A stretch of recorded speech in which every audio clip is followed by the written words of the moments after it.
রাজশাহীর তানোর উপজেলায় পরিত্যক্ত গভীর নলকূপের গর্তে পড়ে যাওয়া 2 বছরের শিশু সাজিদকে এখনও উদ্ধার করা যায়নি। গর্তটির পাশে ফায়ার সার্ভিস এক্সকেভেটরের মাধ্যমে আরেকটি গর্ত খনন করে শিশুটিকে উদ্ধার করার চেষ্টা চালাচ্ছে।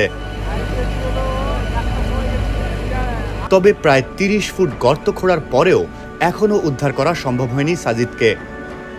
আজ বৃহস্পতিবার সকালে ফায়ার সার্ভিসের রাজশাহী বিভাগের উপপরিচালক মনজিল হক বলেন, ইতিমধ্যে স্যারের নির্দেশে আমাদের ডাইরেক্টর অপারেশন স্যার অলরেডি উনি এয়ারপোর্টে রাজশাহী এয়ারপোর্টে ল্যান্ড করে বাই রোডে উনি এসে আমাদের কাছে আমাদের এই মানে উদ্ধার তৎপরতা উনি নেতৃত্ব দেওয়ার জন্য উনি আসছেন। আর এমনি মেডিকেল টিমের কোনো আমাদের মেডিকেল টিমে আমাদের অ্যাম্বুলেন্স আছে, আমরা এগুলো সব কিছু রেডি করে রেখেছি। আমরা আমাদের অ্যাম্বুলেন্স 24 ঘন্টার জন্য প্রস্তুত আমরা রেখেছি, আমাদের গাড়ি প্রস্তুত রেখেছি। দাদাও ছিল ওখানে, আমি বলি চল আব্বু টলি দেখে আসি, টলি পুঁতে গেছি, আমার বাচ্চাটা আমি নিয়ে গেছি। একটা কোলে ছিল, পরে ওকে আমি কোলে 2 বাচ্চা 2 কোলে নিয়ে গেছি।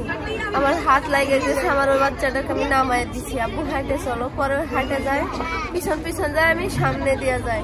আমি ওই গর্ত পার হয়ে চলে গেছি, আমি ওই গর্ত খেয়াল করিনি, লাড়া দিয়ে ঢাকা ছিল। আমার বাচ্চা পিছন থেকে ওই লাড়ার চুনমুনায় পাও দিছে আর পড়ে গেছে।